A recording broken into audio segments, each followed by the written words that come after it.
It's been a week. It's been a week, man. I haven't even shaved. I'm starting to look like you.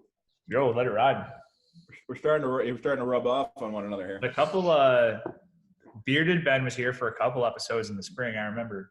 Yeah, I went hard with it this summer. It was I got permission from Siobhan. She said it was good to go. She said she actually liked it, which I was surprised, but I couldn't maintain it, man. You know, this is my grandfather talking. I had to shave before I went and picked up prescriptions back in the day. That's just who I am. But I respect the beard game for sure. Yeah, come to the dark side, baby. How was your week? What's the theme this week? Like a fast forwarded week, it felt like. The big theme for us, it's just go time on a lot of things. You know, it's kind of a continuation of what last week was in a lot of ways, but there's no reason to not anymore. Like, there's no excuse to not go and to not push forward and to not put things in motion, which has been a lot of fun, you know, because we've done so much prep work and kind of just so much background strategy and foundation laying. Like what felt like most of the fall and most of the winter, where now things are starting to click, you know, whether it's new client stuff, whether it's moving current clients to, you know, kind of more in-depth packages or more serious packages or whatever. It's just, it just feels like progress, you know, where there was a lot of talking October, November, December for a lot of reasons, most of them justified. But now, between the specter of the holidays being gone, the specter of a vaccine on the horizon, it just feels like, you know, everybody's in different spots, but it just feels like okay, like it's time. Let's do this. Did you feel like you were firing on all cylinders this week? Yeah. 100%. Because it's our time, you know. It's one of those things where, like, pretty much from the word go on Monday, there was stuff that needed to be done and stuff that had to get put in order and things like that. So, like, you know, I think we talked about it, I can't remember if it was last week or the week before, but this didn't feel like a normal holiday break this year, where you have that kind of, you know, week and a half long hangover after the new year, where nobody wants to do anything. You know, we had like a half a day Monday, then it was just boom, right into it. So, like, I had to be. I was so I titled this stream, I don't even know if you saw it, "Are You in Your Midwinter Funk?" And I was unequivocally in my midwinter funk Monday and Tuesday. Like, I woke up Monday, I felt great, I got great sleep, I was doing all my, you know, I have to have my routine. I'm a big routine guy, so I had to do, you know, the coffee and make kids breakfast and drop kids off at school and do my walks and, you know, do my nutrition and do my stretching and do my workout and do everything. Like, everything was clicking, but nothing was working. Nothing. Like, I got so frustrated by the end of Tuesday. Like, I was taking it out on the family. I was like, you know, I just was irritated. I was absolutely irritated. So I talked to a friend of mine on Wednesday morning, and he goes, you know, I don't know if we've talked about this on the show before, but I've never been able to adequately articulate what I feel when I'm in it, when I'm firing on all cylinders. It's something that he describes as the flow. You get into the flow, and it almost is like an out of body experience. Like, I'm a big Star Wars guy. He goes, "You're a big Star Wars guy, right?" I said, "Yeah." He goes, "You know, like when the Millennium Falcon gets into hyperspace and absolutely nothing can touch it, and you're just going 1,000,000 miles an hour." He goes, "That's where you go. That's where your brain goes, and that's one of the reasons you've been able to be successful." He goes, "When you can't tap into that, it's hard to do, but when you can't tap into that for whatever reason, either something's out of your routine or, like, Paige was sick on Tuesday, that got me out of the flow a little bit. It can turn into an irritant very quickly. because he said it's almost like a natural drug that happens within your own brain. It's almost like an endorphin kick, because you and I have been on 100 phone calls together. You know that you can tell when I'm flowing and when I'm not flowing. Like when I start talking a million miles an hour and I start using my hands and I start, just like I'm doing right now, jumbling my words, like you can tell when I'm in it. Like you and I were on a call earlier this week, and I bet you knew that I was not in it. I was not on my game. And I'm shocked that you didn't send me a message and be like, you okay? You okay? So, but for me, it was like Wednesday was the day that I was able to kind of re-flip that switch. And there was nothing that really happened. It was kind of trusting that process. And he goes, you got to give yourself permission to have an off day. You got to give yourself permission to be out of the flow. He goes, you can't be on 11, 24/7, 365. He goes, you're going to break. He goes, that was your body's way of saying, bring it down. Like, it's okay to bring it down, So I had to just rest. I went to bed early Monday and Tuesday, and on Wednesday, I was back at it. And I can't talk about it on the stream just yet, but the last 2 days have been the most incredible 2 days of business development in the last 3 years. No joke. And I can't wait to talk about it off stream, but that's what's going on in my life, man. That's dope. No, I think that was like that was my biggest kind of epiphany / unlock / whatever you want to call it for 2020, really. Because I used to just literally, drive it till like the wheels fell off, and then, you're forced to take some time off. But I mean, it happened last night. There was things that I wanted to get done that I should have got done last night. And I was here late, just doing some content stuff. And I'm like, I should really do that. And then I looked, and I remember very vividly, it was 10:09 p.m. Ooh. And I'm like, but it was, I wasn't stressed. Like, it was fun stuff. And like, I sat here and I looked, and I'm like, there is no difference if this hits their inbox at 10:09 p.m. or at 8:45 a.m. It is going to be one and the same to them. So what are you doing? And it's just kind of one of those things. And I've kind of had to fight back again, because I think I got a little too relaxed the tail end of last year, where I let myself go a little too far to that end, where I wasn't intense enough about some things. And I think that that's where I feel anxiety, where I have that irritant, when I feel like I was telling Lauren, I think it was, I can't remember what day it was, and I was in a bad mood because I was inefficient and unproductive. I'm like, if you add it up, I probably wasted an hour and a half to 2 hours today, mm-hmm. Which in most 9-to-5 jobs, that's Wednesday, but just with what we do, I'm like, all you think about is like, fuck, I'm never gonna get those 2 hours back. And then it irritates you to the point where you're stressing about that, so that you lose another half an hour, right? And it just becomes this vicious cycle if you don't stop it. Just be like, okay, relax, take a step back, chill. And it's kind of nice because I can just fall back into our process. I'm like, what do we have to do? Oh, go to our, literally every Monday, we make our weekly checklist for everything. And at the beginning of each day, we slide things up right on our Trello board. So I just went right to that. I'm like, oh, I have to work on ambassador program verbiage. Oh, I have to schedule it. Okay. And then just kind of go. And then you get back right into that flow right away. And then you're good to go. But it's just weird, man. It's one of those things that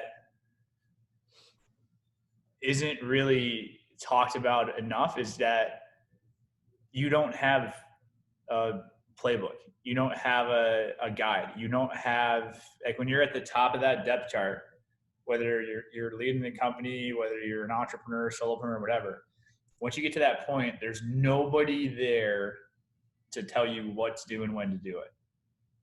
Which on one hand, obviously, is one of the major allures of doing that, if you're good enough and if you have the work ethic to do it.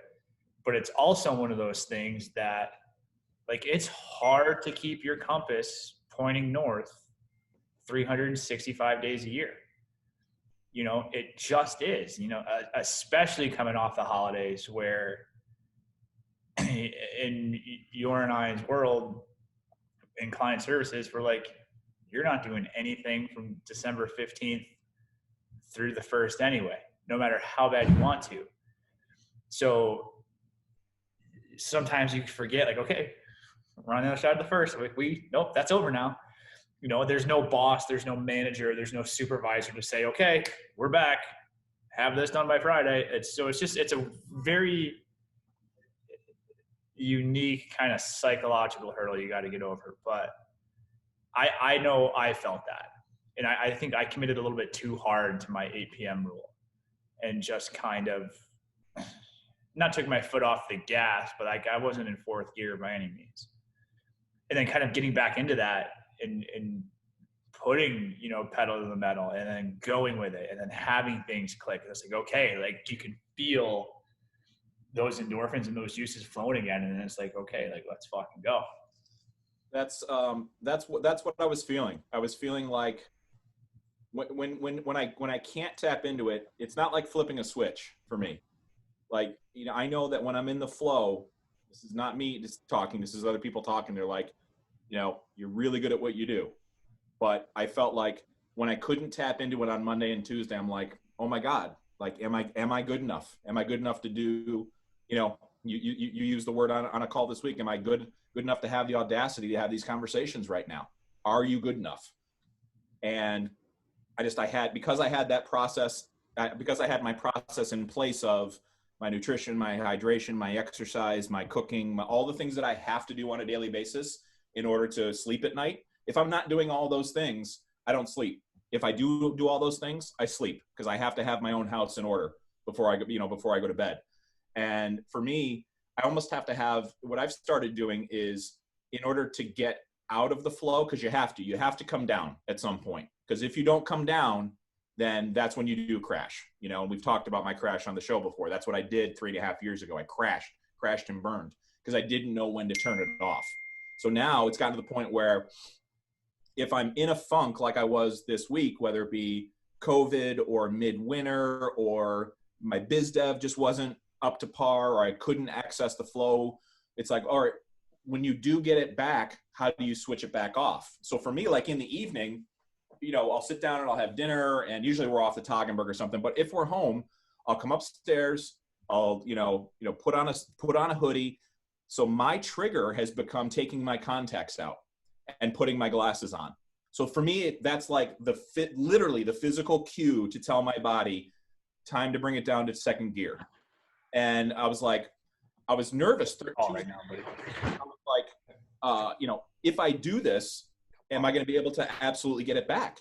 I'm like, if I do shut this down on Tuesday, like, am I going to be able to bring this back on Wednesday? And Wednesday morning, it clicked. I poured the cold brew at 5:45 in the morning, and I just felt it. I was getting into my inbox, and it sounds so weird, but I can feel it. I can feel it like I don't know where it comes from, but it actually started to happen again. And I was like, oh my God. So Wednesday, Thursday, Friday were just phenomenal, but Monday, Tuesday was tough, man. It was just have the process and it sounds so cliche, but it's true. Trust the process. You know what I think is a super unique thing too, and something that I've had to learn to be better with is, and I'd be very interested to get your perspective on it because it's what you do every day. But one of the biggest adjustments for me in that is,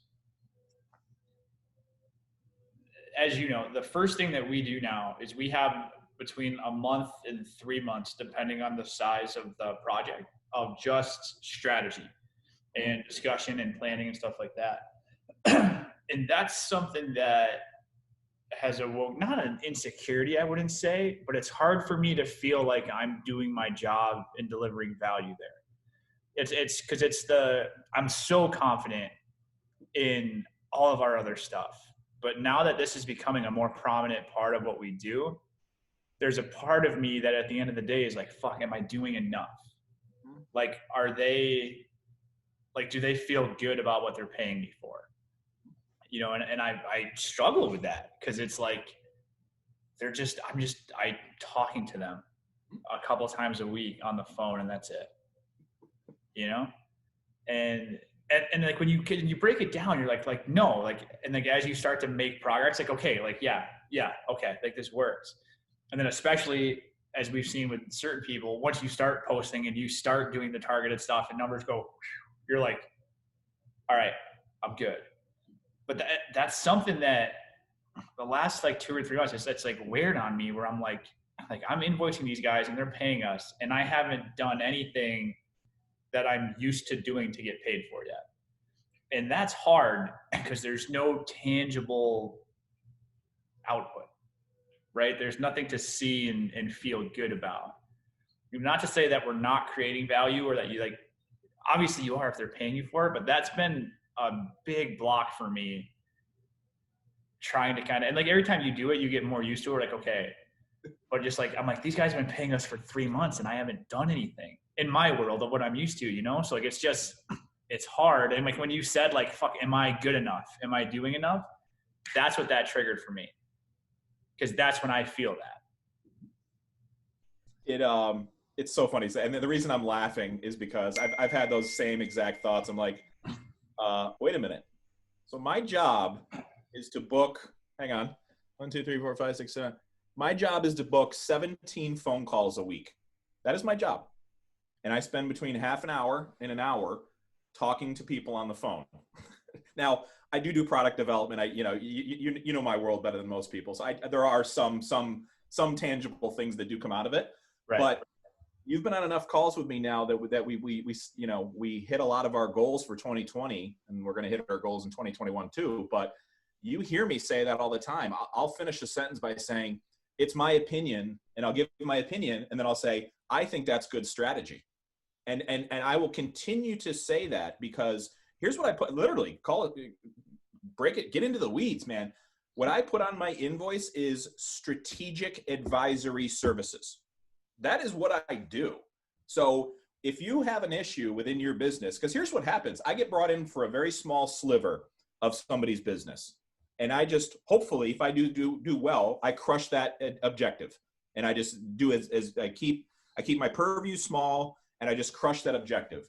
99% of the time, and this is where you're going to be going with your career, is 99% of the time, that person comes back and be like, Ben, this came across my desk. Would you mind looking at this too? And that's how the deeper relationships have started to happen, because that's what I want to do. I want to become a trusted strategic advisor on these teams. So I've had people, I'm looking at my list right now, more than half of them I've been with for over a year now. I've been with 3 of them for 2 years, and I've been with 1 for 3 years. And for me, I had to get over that as well. So what you're telling me is you're going to pay me X amount to literally talk to you on the phone and strategize about your business. That's a thing, right?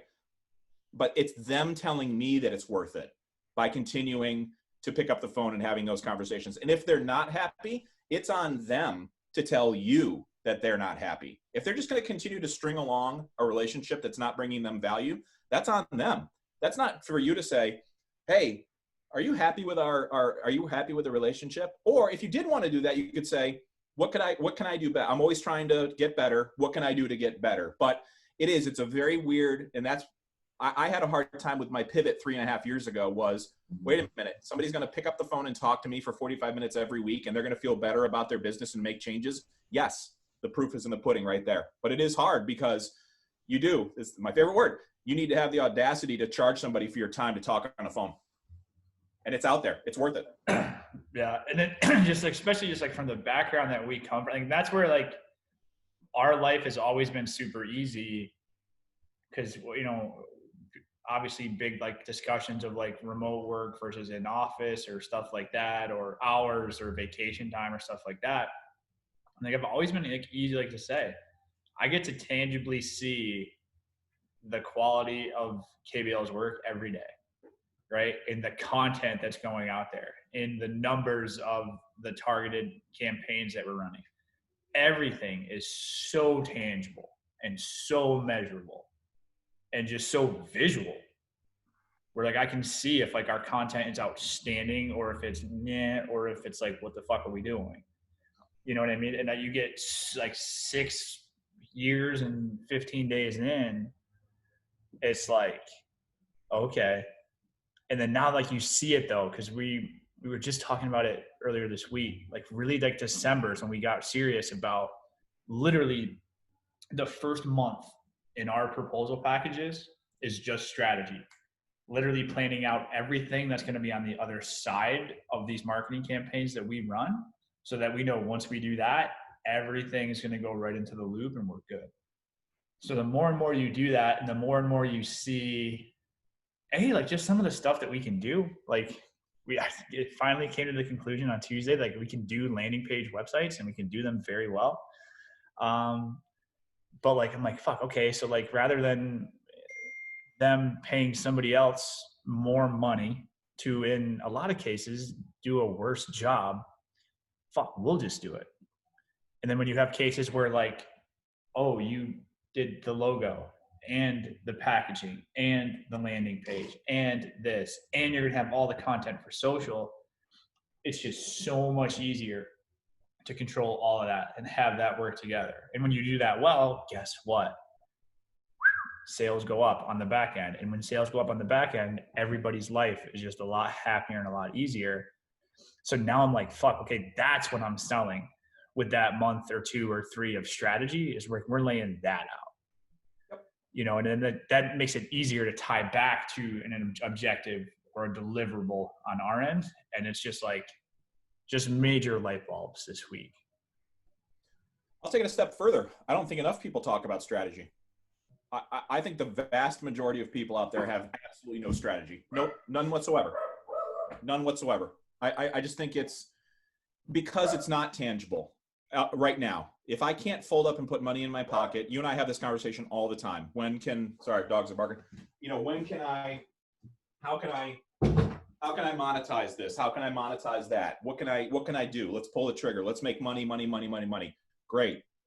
But if you don't have that, this is the conversation I have with every single one of my clients.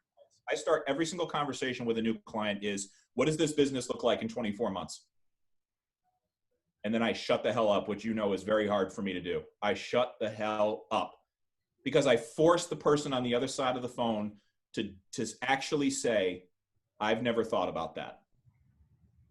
Okay, good. We're already starting off with a truthful relationship. Great. And the reason I asked that question is because if you don't have that North Star of 24 months, just like this podcast, if you and I didn't have that North Star of what we're going to do with this podcast, every single move that we make is probably going to be less if we don't have that North Star defined. So I say, what does your business look like in 24 months? I have no idea. I'm just trying to make money today. I get it. I get it. You're just trying to make money today. But every single piece of advice that I'm going to give to you is going to point towards that North Star, so that you're not wasting your time, you're not wasting your money, and you're not wasting my time. So the strategy that you're starting to put in with your clients for that first month, I think you're strategizing the entire time, because I bet you, I know you're probably asking a lot of the same questions. What are those goals? Let's make sure these marketing and targeted ads and all the branding that we do is pointed towards those goals. I don't think people spend enough time on strategy because they think as though it's too big picture and it's not going to make me money today. So. Yeah. Well, and like, it's really helped too, like along the, like you've seen like our roadmap for new clients, everything comes back to those goals. And what's great is like, not only is it pointing to that North Star, but it makes it so much easier to set expectations.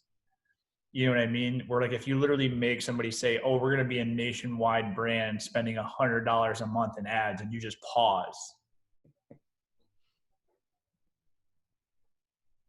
And then it's like, okay, that sounds a little ridiculous. Yeah, it does. Like, okay, that's fine. Let's talk about this though.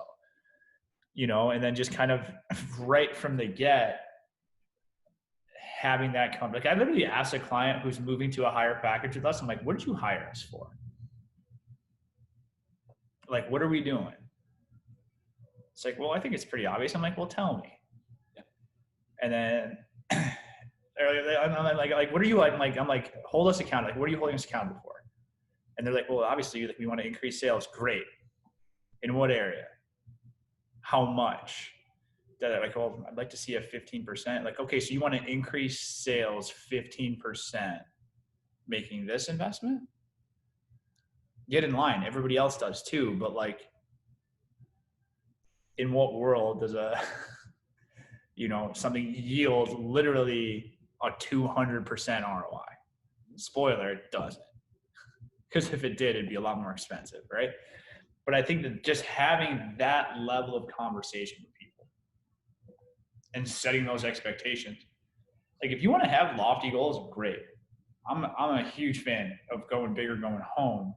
But if we're going to say that we want to go big in terms of what we're shooting for results, we better be willing to go big on this end too, in what we're going to invest in it. And not just dollars, in time, in manpower, in resources, in our openness to being creative. You know what I mean? Like, I had a conversation with one of our hotel clients yesterday. And like, that's what she's like, dude, this industry is so fucked. And I'm like, no, the people that aren't willing to change are fucked. The people that are willing to get creative and do things they've never done and try things they've never tried, they're going to dominate. Because like, if you're a hotel that's kind of like, older demographic, kind of hoity-toity, like, guess what, man? Like, your 60 and 70-year-olds probably aren't coming back to brunch anytime soon, But your 20 and 30-year-olds that are just dying to get out of the house, they'll be back the first hour, let alone the first day. So like, what are we doing to talk to them? Well, they're not our customer. No, they weren't your customer pre this. We live in a different world than we lived in 14 months ago. Yep. So what are we going to do to fit that? And it's like, well, I never really thought about that. I'm like, yeah, I know. But and it's so much easier because that's going to do one of two things. One is going to lay the foundation and the runway for us to do our thing, A, the way it needs to be done, and B, over the time frame that it's going to take, or it's going to tell you this person is just not one of our people. I'm sure they're delightful. I'm sure they're great. But, if somebody doesn't have that level of vision and openness and realization that shit's fucking different now, okay. If you're going to sit there on a call and tell me that your customers aren't on Facebook and Instagram in 2021, fine. You're in charge. That's your prerogative. Good luck explaining that to your board, but okay. And then, but it's just crazy. I bet you that the ratio of people that aren't open to having that conversation, that they have a different demographic or they should be looking at a different demographic, are exactly the same kind of people that don't want to have that 30,000 foot strategy conversation. It's exactly the same person. This is how we've always done it crowd, right? And that's why, this is what I say with every single new potential client that I have. The first words the first sentence out of my mouth is, this phone call is for me to interview you as much as you're interviewing me. And I let that just sit for a minute to say, nobody has any leverage on either side here. We're just feeling each other out, making sure. I call it the good guy clause. I said, I don't want to ever pick up the phone and look at the caller ID and be like, oh man, I got to talk to Adam again. I forgot we had our scheduled call. Nope, done. I'm not going to work with those people. But then the second thing is, we're going to have continuing strategy conversations and put a process together. It's like my own personal process. I knew that I could survive Monday and Tuesday when I was having a really crummy 2 days because I was trusting the process. I knew I could survive it because it's worked for me for 3.5 years since I had to make, big changes in my life. So it's the exact same thing that you're doing with your clients to say, even though you may not think you're doing strategy the entire time. It's just a different time of, okay, I'm not putting a credit card into Facebook and I'm not getting those reports back. That's the tangible stuff. You're still providing value, but you're just providing value in a different way. That's really all it is. And those clients are telling you that you are providing value by swiping their credit card every single month. Yeah. So, it's hard. And it's the other thing I was thinking about this week was I was going through, and this about me, going through a growth period is a really hard thing for me. I know it's necessary to kind of get to that next step of my career, but it consumes a lot of energy. And I was just starting to have these larger business development conversations at the end of last week.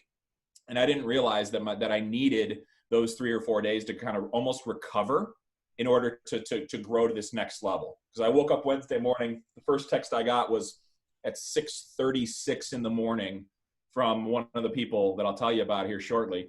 And it was like, it's game on, like game on. And I was like, if I didn't have my process in place, I would have thought like, oh my God, my business is never coming back. It's failing. It's the Hindenburg, but it's personally strategizing. This show's a perfect example. How much have we spent either doing this show, talking about this show, strategizing about this show? And you told me at the beginning of last year, it's been a year. Next week, it'll be a year that we've been doing this. And you're like, whoa. You need to invest an hour every week for the next year before we even talk about monetizing this thing. So we strategized. We both went in on it. We shook hands and we said, we're going to go do this project together and look at what it's already done. Yeah. I mean, I think it's like, it's weird. Like, so much of it is just like surviving and persisting, because everybody, like, it's weird. Like, you start something, everybody's super hyped for you, and then it's just kind of like, especially like over the last year, how many people quote unquote started a podcast in 2020? Hundreds in our circle alone, right? How many are still going? Not many. So that's just, it's one of those things where, like, it's just what it takes, and I was thinking about the other day, like 6 years I've been full-time at this. 6 years, literally the longest job I've ever had. And it simultaneously feels like 6 minutes and 6 decades. And that's just one of the things where it's just endurance, I think, in a lot of ways. And because, like, that's the other thing. It's the whole, like you mentioned leverage a couple of minutes ago. To me, that's what I think it is. Where I think a lot of people lose is because they try to monetize like that super quick. The mere fact that we've been doing this for a calendar year, as we start to get into our strategic mechanical stuff over the next couple of months, it just hits different when it comes from somebody who's done it for a year. Because when you've done it for a year without asking for anything, you were tacitly telling people, hey, I don't need anything from you. I'm good. We're doing this for our own reasons. I'm not doing it to sell you anything. We're not doing it for any of the reasons that you're going to see and be like, these guys are fucking losers. You know what I mean? And I think leverage is a beautiful thing there, where you literally have zero expectations of anything. Like, I don't think this show owes us anything. The people that listen to it don't owe us anything, right? Like, we can do cool shit with it because we've literally put 40 some hours of content down. So, like, great. That's an asset in our pile that lives there forever. We can do whatever we want with it whenever we want to.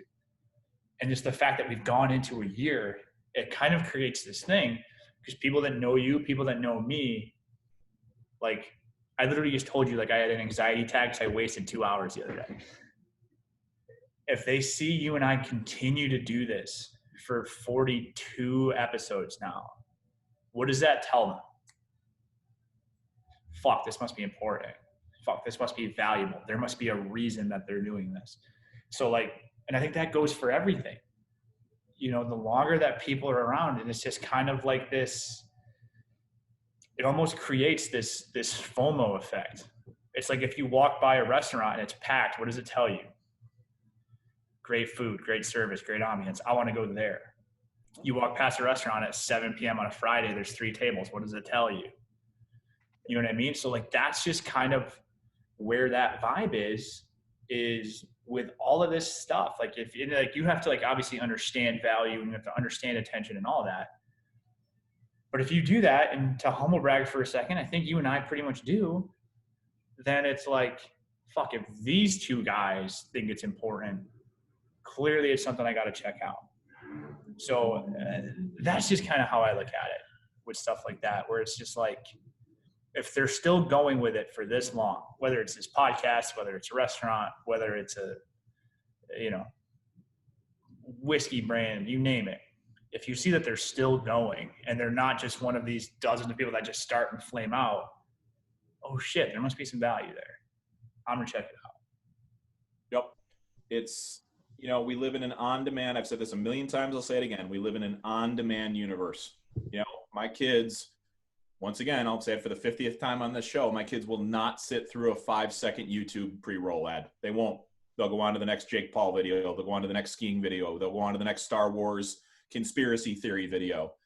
But it's just the opposite. It is an inverted graph. The longer you can wait to ask, the better it's going to be. And that's so hard because we get pulled in so many different directions. And I think that's what I want to end on is, having that process, having that strategy in place. And then I'm going to add that to kind of the overall strategy. The longer you can wait to implement that strategy, the better it's going to be. If I didn't put together my own personal strategy of knowing this is what you have to do every single day to be at your best, to tap into that flow, even when you can't get into the flow, trust the process. You and I have had great podcasts. You and I have had really crummy podcasts. That's just what it is. But in all of it, at the end of the day, you'll have 42 hours of content to pull from because it's the right thing to do for what our goals are that we spent a lot of time strategizing on. That is why it works. So that is it. Did you say 42? 41 or 42, yeah. Wow. Oh, 42. 42. The great Mo Rivera, number 42. We'll talk Mets next week. I know you're chomping at the bit to talk Mets. Dude, I haven't been this excited in a long time. We just re-signed DJ LeMahieu, so that's all I care about. He's Yankee again. So signed a 32-year-old guy to a 6-year contract, but whatever. Okay. We'll talk about that a different day. That's what we do, baby. Well, thank you for watching. We had a lot of live watchers today. Great to see some old friends in the chat. So episode 42, we appreciate you as always. We understand that your time is the most valuable asset, and the fact that you watched for 2 seconds, 20 seconds, or 20 minutes, we appreciate that. So if you're watching us live, thank you. If you're listening to us on Spotify, iTunes, we got to check out Clubhouse. I keep hearing things about Clubhouse as well. You and I have to do. We got to do some research on that. Well, thank you for joining us, and we will talk to you next Friday. See you.